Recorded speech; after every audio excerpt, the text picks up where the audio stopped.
नाजरीन सलाम व आदाब। प्यारे बच्चों, आज हम पढ़ेंगे क़वायद का हिस्सा।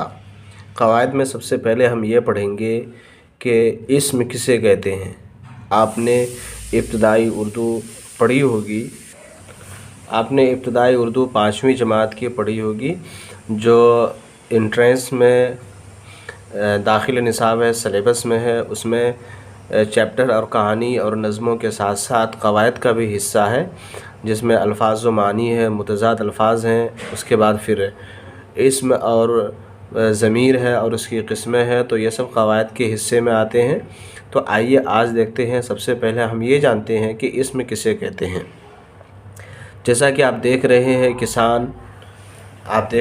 किसान, खेत, पानी, गेहूँ। ऊपर दिए हुए अल्फाज किसी शख्स, जगह या चीज़ के नाम हैं।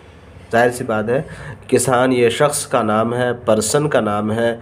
खेत ये जगह का नाम है। पानी चीज़ का नाम है। गेहूँ एक चीज़ का नाम है। तो ऊपर दिए हुए अल्फाज किसी शख्स, जगह या चीज़ के नाम हैं। ठीक है, इसी को हम क्या कहते हैं? नाउन कहते हैं, इस्म कहते हैं। तो किसी शख्स, जगह या चीज़ के नाम को इस्म कहते हैं। क्या कहते हैं? किसी शख्स, जगह या चीज़ के नाम को क्या कहते हैं? इस्म कहते हैं। इस्म ही को क्या बोलते हैं? इंग्लिश में नाउन बोलते हैं। तो ऊपर दिए हुए अल्फाज में, जैसा कि मैंने आप देखा, किसान इस्म है, खेत इस्म है, पानी इस्म है और गेहूँ क्या है? ये इस्म है।